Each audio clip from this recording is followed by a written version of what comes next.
The Third Testament, Revelations of Jesus Christ, Chapter 9, Stories and Personages of the People of Israel.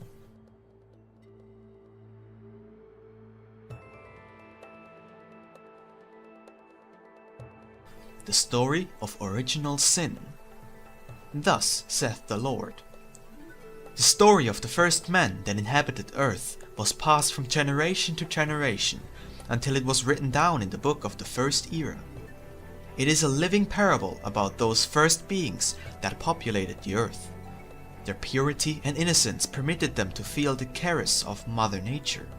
A warmth of friendship existed between all beings, and complete brotherhood between all creatures. In a divine parable, I inspired the first men to begin to have knowledge of their destiny, but the meaning of my revelations was poorly interpreted. When you were told of the tree of life, of the knowledge of good and evil, of which man ate, I only wish to make you understand that when man comes to have sufficient knowledge to distinguish between the just and unjust, and began to be responsible for his acts, from that time he began to gather the fruits of his works. You know that God said to men, "Grow, multiply, and replenish the earth." That was the initial law that you were given, O people. Later, the Father would not ask men only to multiply, and that the species continue to grow, but rather that their sentiments are ever more elevated, and that their spirits begin a broad development and unfolding. Moreover, if the first law were that of the propagation of the human race, how can you conceive of the Father applying sanctions for obeying and fulfilling his mandate? People, is it possible that such a contradiction could exist in your God? Look at what material interpretation men gave to a parable that spoke only of the awakening of the Spirit in man. Therefore, analyze my teaching, and do not say any more that you are paying the debt the first inhabitants acquired for disobedience to your Father. Have a more elevated idea of divine justice. This is the time in which you can understand me when I tell you, grow and multiply, and replenish the universe with your good works and elevated thoughts. I welcome all who wish to come to me, to all who seek perfection.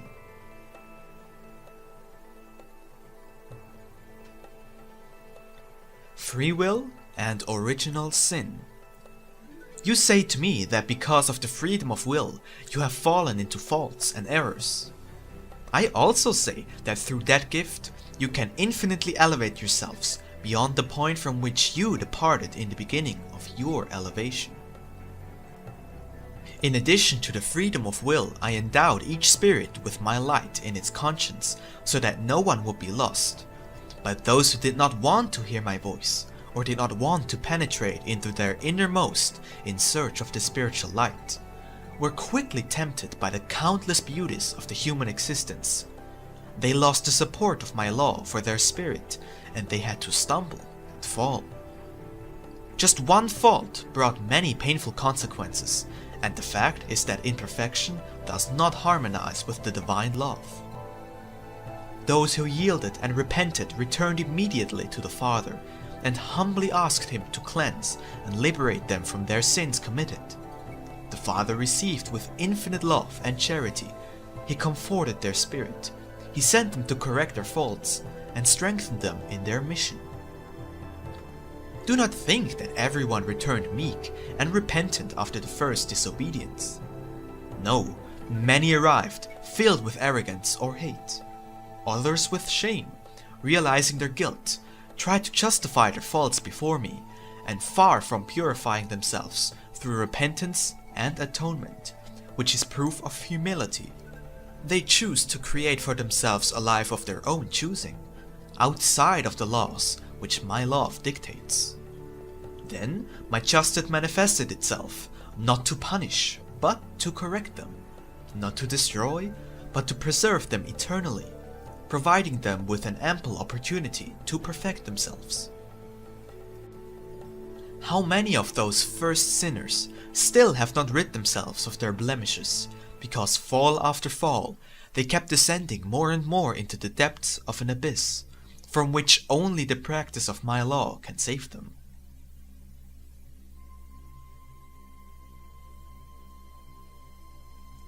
The Flood.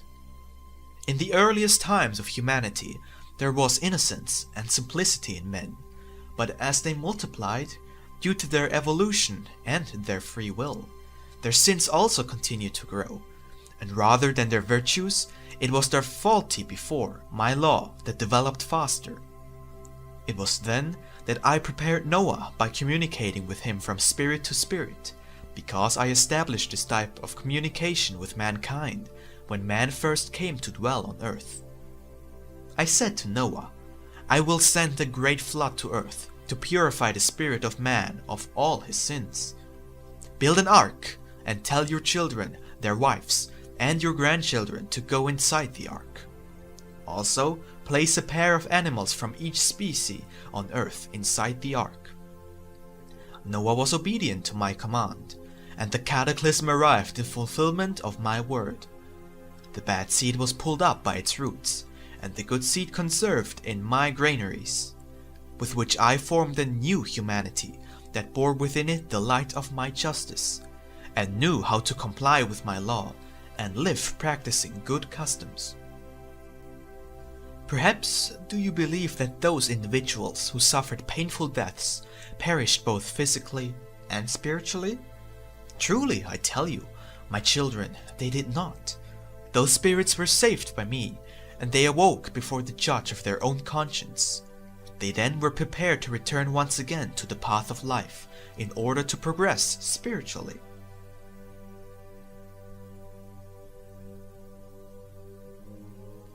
The unselfishness of Abraham.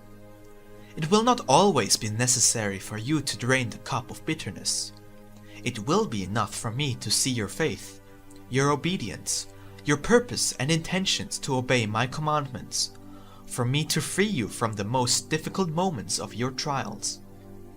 Remember that Abraham was asked for the life of his son, Isaac, who he loved much, and that the patriarch, overcoming his pain and the love he felt for his child, prepared himself to sacrifice him as a proof of obedience, faith, love, and humility that you cannot yet understand.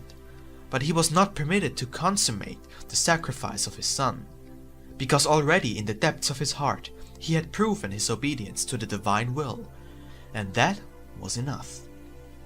Oh, how great was the rejoicing of Abraham when his hand was held back by a greater force, preventing him from sacrificing Isaac. Oh, how he blessed the name of his Lord and marveled at his wisdom. In Abraham and his son Isaac, I gave you an image of what would be the sacrifice of the Redeemer, when he put the love that Abraham professed for me to the test, asking of him that he sacrifice his son, his beloved Isaac, by his own hand. In that act, if you know how to meditate upon it, you will find a similarity to what later was the sacrifice of my only son for the salvation of the world. Abraham was the representation of God, and Isaac the image of Jesus. At that moment, the patriarch thought that if the Lord asked him for the life of his son, it was so that the blood of the innocent might wash away the failings of the people, and despite loving deeply he who was the flesh of his flesh, obedience to God, and charity and love for his people were stronger in him than the life of his beloved son. The obedient Abraham was about to unleash the mortal blow at his son, but at the moment when, racked with anguish, he raised his arm to sacrifice him, my power stopped him, ordering him to sacrifice a lamb in place of his son, so that this symbol would remain as a testimony to love and obedience.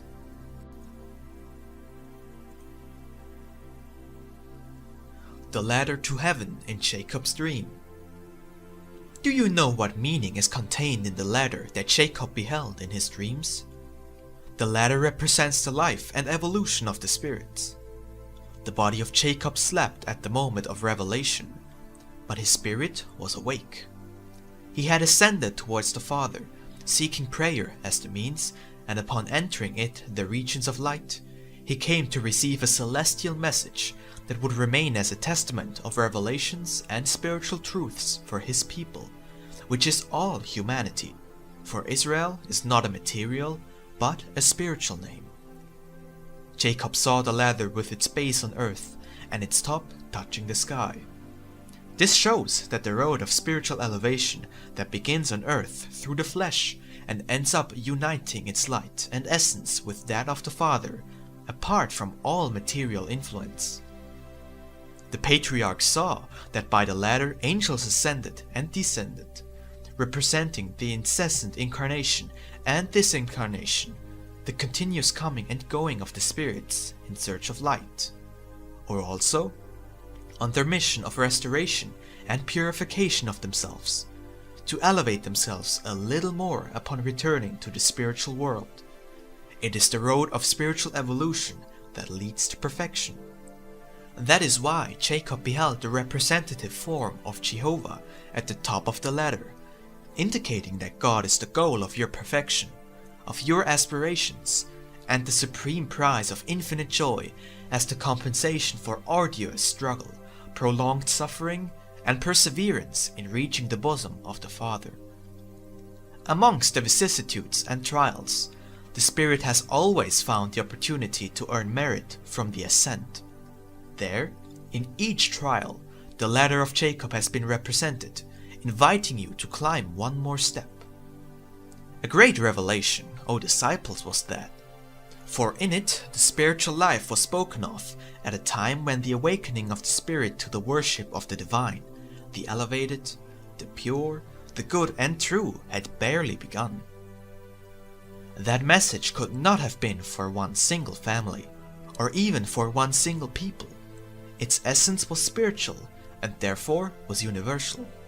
For that very reason, the voice of the Father said to Jacob, "I am the Lord, God of Abraham thy father, and the God of Isaac. The land whereon thou lie, to thee I will give it, and to thy seed. And thy seed shall be as the dust of the earth, and thou shalt spread abroad to the west, and to the east, and to the north, and to the south. And in thee and in thy seed shall all the families of the earth be blessed."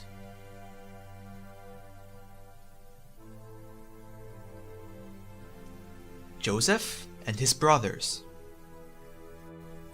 Joseph, son of Jacob, had been sold by his own brothers to some merchants who were traveling to Egypt. Joseph was still young, but had already given evidence of a great gift for prophecy. Envy took charge of his brothers, who got rid of him, believing that they would never see him again. But the Lord, who watched over his servant, protected him and made him important to the Pharaoh of Egypt. Many years later, when the world was stricken by drought and hunger, Egypt, guided by the counsel and inspirations of Joseph, had stored enough provisions to withstand the trial. It was then that the sons of Jacob arrived in Egypt to search for food. Great was their consternation when they recognized that their brother, Joseph, had become minister and counselor to the Pharaoh. Upon seeing him, they fell from their feet to their knees, repenting of their transgression, and recognized that the prophecies of their brother had been realized. He who had been given up for dead was there before them, full of power, virtue, and wisdom. The prophet whom they had sold was showing them the truth of the prophecy that the Lord had placed on his lips as a child. The brother they had humiliated, selling him, was pardoning them. Do you understand, people? Now you know why I have said to you this day. When will you recognize me as Joseph was recognized by his brothers?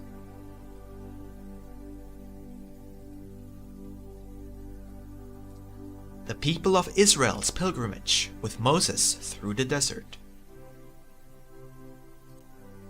In the first era, Moses was at the head of Israel in guiding them through the desert for 40 years to the land of Canaan. But from disobedience, lack of belief, and materialism, some blasphemed, others reneged, and yet others rose in rebellion. Moses, confronted with such a situation, told them with prudence and patience not to offend the supreme will, but to be humble and obedient before that Father who, without considering their disobedience, had made manna fall from the sky and water spring forth from the rocks. Moses had offered sufficient proof that the true God was with him, but the people wanted more evidence. The messenger, taking the multitudes to the slopes of Mount Sinai, called upon the power of Jehovah, and the Lord, hearing him, granted him great proofs and miraculous things. The people wanted to hear and to see the one to whom Moses listened and the one whom he perceived through his faith. I manifested myself to those people in a cloud and had them listen to my voice for hours and hours. But it was so potent that men felt themselves dying of fear. Their bodies shook and their spirits trembled before that voice of justice. Then the people begged Moses to plead to Jehovah not to speak any longer to his people, for they could no longer listen to him. They recognized that they were still too small to communicate directly with the Eternal One. Forge your spirit in the great combats of life, just as did that people of Israel in the desert. Do you know how great is the desert, with which its harsh sun and burning sands appears to have no end? Do you know what loneliness and silence are, and having to maintain vigilance because enemies watch? Truly, I tell you, it was there in the desert that the people knew the greatness it was to believe in God, and learn to love Him. What could that people hope for from the desert? Nonetheless, they had all: bread, water, a home in which to rest, and an oasis and sanctuary wherein to elevate their grateful spirits toward the Father and Creator.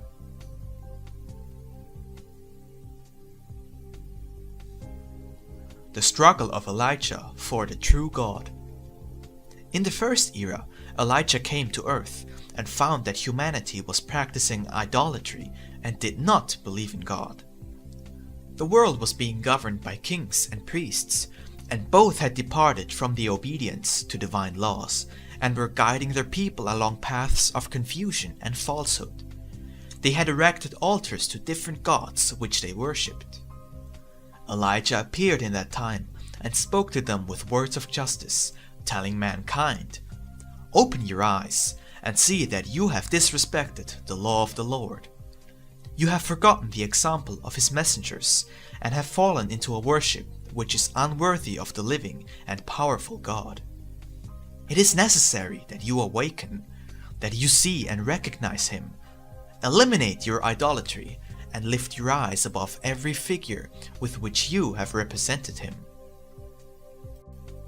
Elijah heard my voice, which said to him, "Depart from the wicked people of that nation.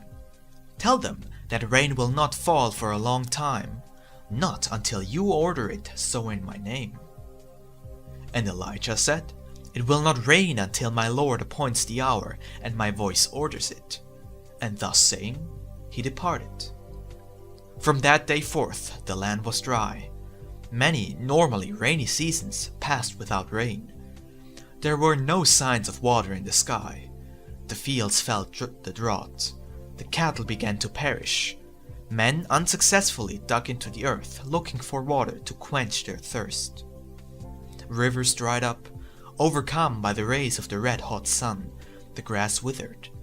And men cried out to their gods, asking for rain to return to them in order to sow and harvest the seed which fed them. Elijah had departed by divine mandate. He prayed and awaited the will of his Lord. Men and women began to leave their lands in search of new places which did not lack water. Wherever one looked, there were caravans, and all the land was dry. Years went by, and one day when Elijah elevated his spirit to the Father, he heard his voice saying, "Seek out the king, and when I give you the sign, the waters once again will fall over the land." Filled with obedience, Elijah humbly went before the king of that nation and showed his power before the worshippers of the false gods. After that, he spoke about the Father and of his power. Then the signs appeared: lightning, thunder, and fire were seen in the sky, followed by an abundance of rain. Once again the fields became green, and the trees were filled with fruit, and there was abundance of many things on earth.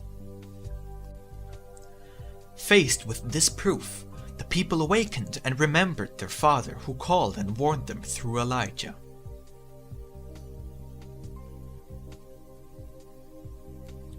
The 12 tribes of Israel. Do not believe that prophets, forerunners, and spirits of light have existed only in the bosom of the people of Israel. To other peoples also I have sent some of these, but men took them as gods, not as envoys, and under their teachings created religions and cults. The people of Israel did not understand the mission they had with the other peoples, and slept in a bed of blessings and complacency. The Father had formed them as a perfect family, in which one tribe had the mission of defending the other people and maintaining peace. Another worked the earth, and another were fishermen and navigators. To yet another was entrusted spiritual worship, and so on. Each one of the 12 tribes that made up the people carried out a different mission that together served as an example of harmony. And truly, I say to you, the spiritual gifts that you possessed in those first times, you have still.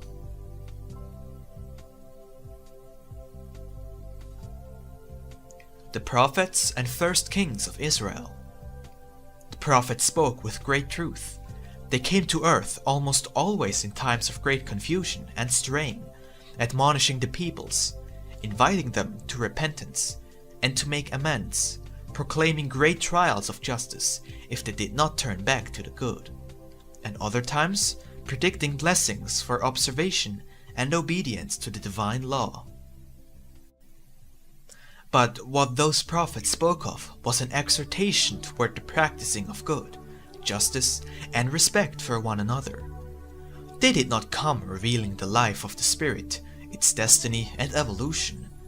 Not even Moses himself, who I chose to be made my representative, and through whose channel I gave the law for all time, spoke of the spiritual life. The law of the Father encompasses wisdom and justice, teaches men to live in peace, to love and respect one another, and make yourselves worthy before me, as men. But Moses did not show humanity that which is beyond the threshold of bodily death, nor what the restitution of the disobedient spirits is, or the price for those that are prudent and jealous of their mission. Later, David reigned, full of gifts and inspiration, and in his moments of elevation, in his ecstasy, he heard the hymns and spiritual songs with which he formed the psalms to invite the people of Israel to pray and give the best offerings of their hearts in tribute to the Lord. Yet David, with all his love and inspiration, could not reveal to the people the marvelous existence of the spirits, nor their evolution or their goals. And again Solomon, who succeeded him in his reign, and who also showed the great gifts of wisdom and power that had been given to him, and for which he was loved and admired, and whose counsel, judgments, and proverbs are all remembered today. If his people had approached him to ask, "How is the spiritual life? What is beyond death? What is the spirit?" Solomon, with all his wisdom, could not have answered.